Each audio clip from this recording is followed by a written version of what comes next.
We're moving on to expansion, and today we'll be playing one of the decks that seems to be shaping up to be a top meta deck, Evo Forest. After playing with crumbs and paying for the sins of Roach for the past 5 expansions, it looks like they finally decided to release some proper support for another archetype. And currently Evo Forest is doing pretty well for itself. It's got some solid matchups as well, and some pretty powerful cards. So let's look at the decklist we're playing for today first. So this is the list we're playing for today. Originally my list had Yua and Societe in it because I figured that if it was an Evo Forest deck, it had to run Yua and Societe.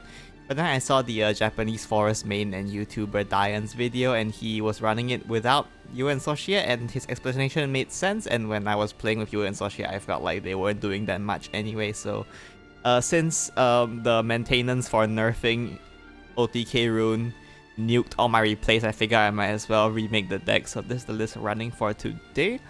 The goal is to use all the new Springbloom Fairy generators like the Kindly Executor Nurturing Outlands, the Motherly Forest Dweller, and of course Althenia to get a bunch of Evo count going, and then finish the game with Cupitan and Sandalphon.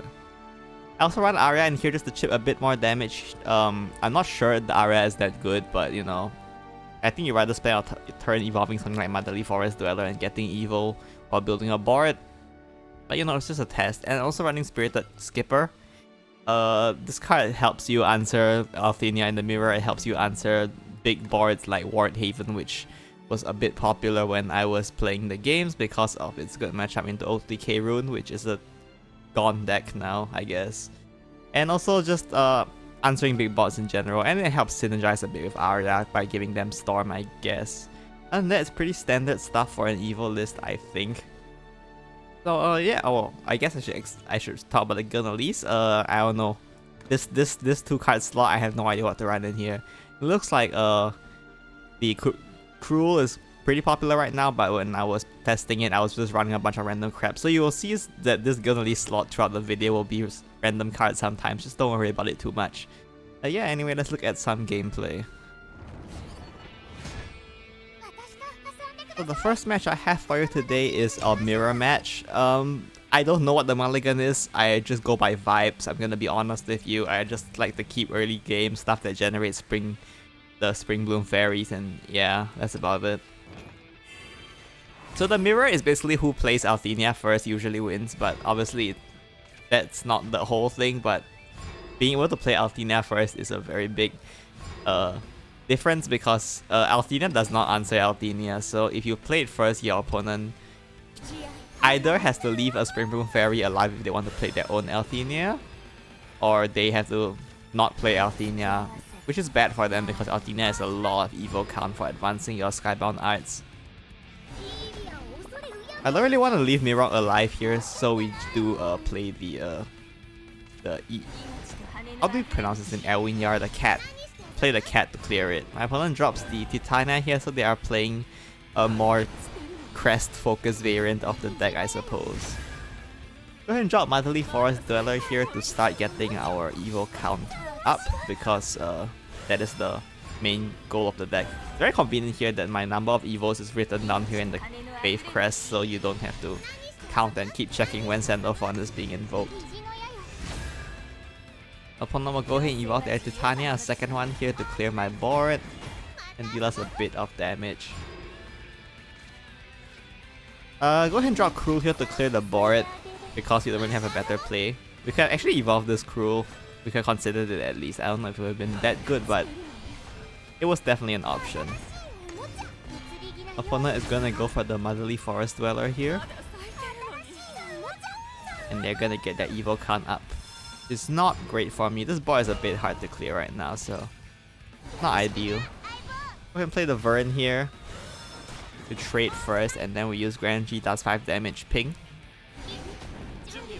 I was hoping it would hit the Motherly Forest Dweller here, but unfortunately I missed, so I will lose my Grand and Jita for that miss, I suppose. And I'm also you can see I'm 1 Evo short here, so I probably should just evolve the Cruel. Also, it's worth noting in this matchup, Cruel's crest is actually quite strong because it kills Springbloom Fairies before they get to evolve. That's definitely something to keep, an interaction to keep in mind if you're running Cruel in the mirror. Unfortunately, I did not consider that when I was playing the game. If we pick up a Spirited Skipper here, we can go ahead and use that to clear that bot.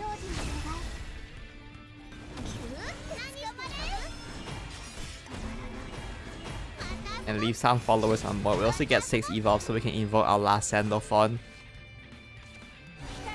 There's my opponent's Althenia, a pretty annoying card. We did just spend our Spirited Skipper, which is our main answer for Althenia, so that's not great for us. We will take a bunch of damage here from the pings as well as from the storm that they gave to the Spring Bloom Fairies. And my opponent will advance their evolves quite heavily here as well, which is all around not very good for me. We don't really have a better play here, so we just drop Althenia here and we have to end up leaving one Spring Bloom Fairy alive and just pray that it doesn't go too badly for us. We will get the 10 evolves with this turn so that we can use Saturnite next turn, so that's pretty decent, I guess. There's the Sandalphon that they will invoke and mill, apparently. They do have the Nurturing Outland, so they will be able to snipe my Althenia, which is unfortunate. And they have Cupitan here. Thankfully, the Cupitan rolls are super bad, so we managed to keep 2 of these fairies. So they have to trade more, which is good for us. And we take some damage here. You can see we are very low right now, so our main goal is to set up boards every turn to make sure that they don't get an easy Sandalphon to hit my face with. So we go ahead and try to set out a massive board here. Get some evolve count going as well to ping them so that we can try to finish them with Cupitan plus Sandalphon next turn as well. We heal up here. With these pings, my opponent is down to 14.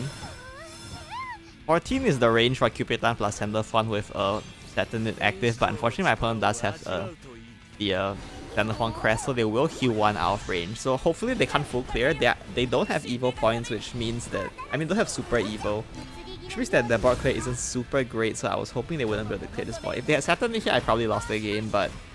you know... I guess I'm pretty fortunate here. For some reason, they just go face here, which is a pretty bold move from them. I'm pretty sure if they didn't go face here, they could have won, but I guess they decided to be greedy. So we go ahead and evolve Elwinyar here. So we are here. Get the AoE, go ahead and get the Cupitan here. I'm lucky pings here, or actually not that lucky, but we go ahead and finish them with the Cupitan plus a Sandalphon.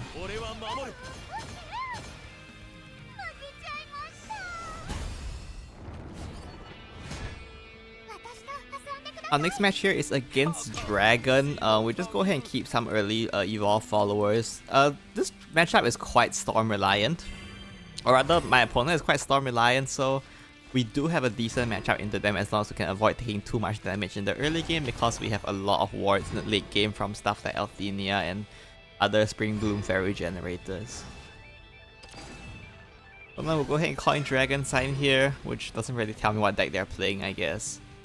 And go ahead and play Nurturing Outlands here, get a Spring Bloom Fairy going so that we can start advancing our Skybound Arts.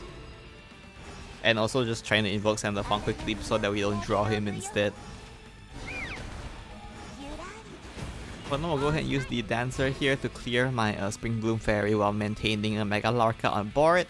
I don't want them to hit me in the face with that Mega Lorca, so we'll go ahead and use Miracle to clear. We could use Grand Anjita instead, but as you can see, our hand has no draw sources right now, so we're holding on to this Grand Anjita for dear life, I guess. Well, it goes Galamute here, so they will be able to set up their crest, which is not great for me, but it's not the worst thing ever, I guess. We go ahead and go for the Motherly Forest Dweller here, once again just trying to get our Evo count going. And we just hold on to this Saturnite in case we need it for later, which we probably will. My opponent will go ahead and drop their Yubei as well, so they're getting all their crests active. Thankfully, the only thing they're missing right now is Otohime's fan, but they do have it, so I guess they just have everything, which is fine. We can still win this matchup. It's relatively in our favor, I think. This time I decided to greed and go for 3 Evo so I can invoke Sandalphon next turn. But as a result of doing that, I end up leaving one Mega Lorca alive, which is maybe not like the best idea ever, but you know, I feel like getting to invoke Sandalphon is pretty important here. So we go ahead and go for that. I mean, we have a bunch of wards, so we should be fine, is my reasoning, I guess. My opponent will go ahead and use Fan of Otohime here, and they will get the Beheading Elf Blades to clear my board, and then Super Evil Phase. So we do end up letting this 2 damage come through from, or rather 3 extra damage come through from leaving the Mega Lorca alive, which isn't amazing, but at least we invoke Sandalphon and can start healing, I guess. So go ahead and draw into our deck here, because we need draw. Then we go ahead and play the Saturnate here to heal. Healing is very important here because we don't want to die. We go ahead and do that. You don't really need to save Saturnates for her extra faith effect, I don't think, in this matchup, because you sort of have to survive for a while, and I think you can generally outscale in the late game once they run out of Evo points. The only thing to really watch out for in the late game is for Urns, so just keep out of Urns' Evo range and you should be fine, as long as you put up some wards consistently. Which we will do with this Motherly Forest Dweller here. We can poke them in the face with this V they left alive for us very kindly.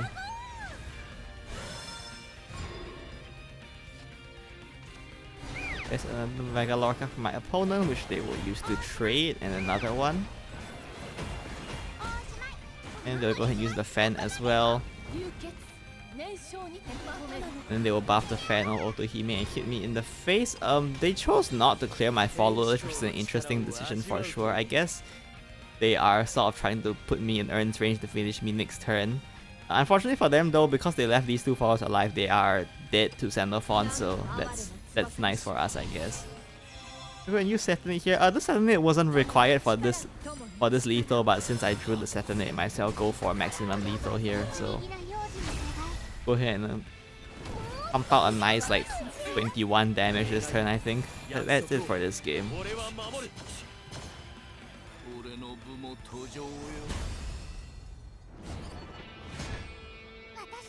Our last match here is against Abyss. I don't really know how this deck does against Evo Abyss. The main problem is, of course, the new guy, you know, the big guy that no one can clear because it's just the ultimate hand check card. Unfortunately, our opener is quite bad here. You can see we're back to running Gilnelis right now, and so far Gilnelis isn't doing very good for us, so that's not great. Opponent coins Gran and Jita here, so their hand is not great either, which is, I guess, a good sign for us. Let's go ahead and get rid of that with a Gilnelis. This is mode, so we don't really need this Gilnelis for anything, so we just go ahead and use it here to clear. I'm gonna drop the Supplicant. I will just go ahead and go for our classic Motherly Forest Dweller play. This card is surprisingly strong. And get some Evo count going. My opponent will play the second Supplicant, which will let them clear their board while advancing their faith as well.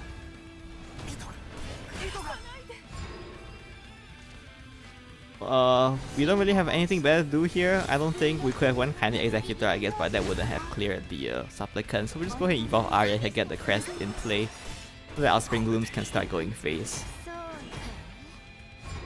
I think the chip damage down is pretty useful in this matchup, so that we can keep them low enough so that we can hopefully finish them with spamming Sandalphon to the late game, because Moon has relatively high healing and removal, so we won't probably be able to win off-board based gameplay, I don't think.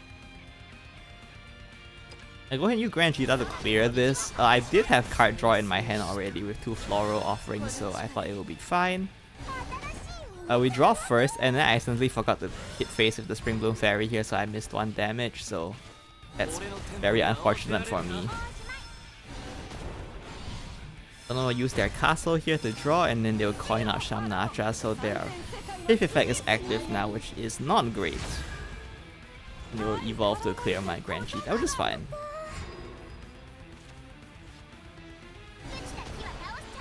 For now, we just try to get our Evo count going. just play Vern to clear this file here. We'll draw the AoE here to get our evolve point back. And we just save it now because we are just about to invoke Sandalphon, so having the evo point for after that is good. And it also helps us answer whatever they might be doing because this is gonna be probably a longer game since it's Mold Haven with a deck with a... Mold Abyss, sorry, a deck with a decent amount of like healing and sustain. This looks like a pretty nasty board here, which is not good for me. Even Althania wouldn't be able to answer this board super well. But we'll just top that Spirited Escaper because we're good at this game, I guess.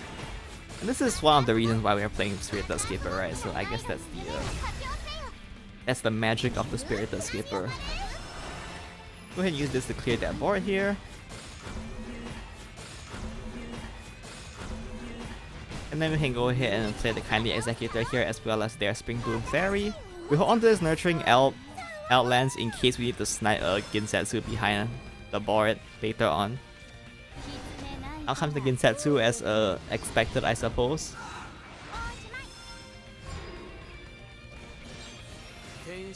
Invoke another Sandalphon here. Unfortunately, Althenia doesn't do too good against this board because it's a bit too wide. We could have just used it and sniped the Ginsetsu though, and just hand check them if they didn't have a way to clear the Althenia they lose. But for now, I just tried to play a bit safer, I guess, and start trying to chip them down here. We go ahead and use this Miroku and this Vern to clear their board, and then we just drop Sandalphon here. I wouldn't have cared if some of these boxes live, but Sandalphon just like went full board here, which isn't great. I would have liked a bit more face damage. I think it would have been better for me here.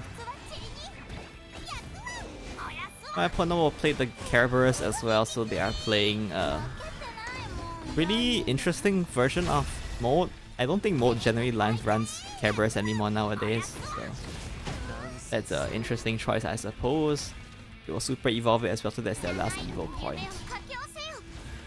Here I want to try to get damage into their face to try and pressure them because I'm running out of hand cards, so I really need to close the game out as soon as possible. So we go for the Cupitan Sandalphon here. Unfortunately, Cupitan left the Coco alive, so we do lose out 2 damage onto face because of that, which isn't great for us.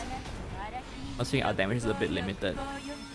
But our opponent will go ahead and use a Congregant with Grand and Cheetah, which is quite annoying, but thankfully we do have a very unusual lethal pattern here thanks to them being so low.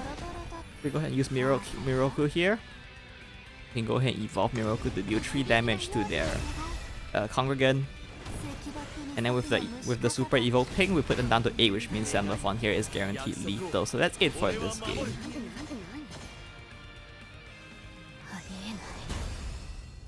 So those are all the games I have for you today. Hopefully he gave you some idea of how this deck works.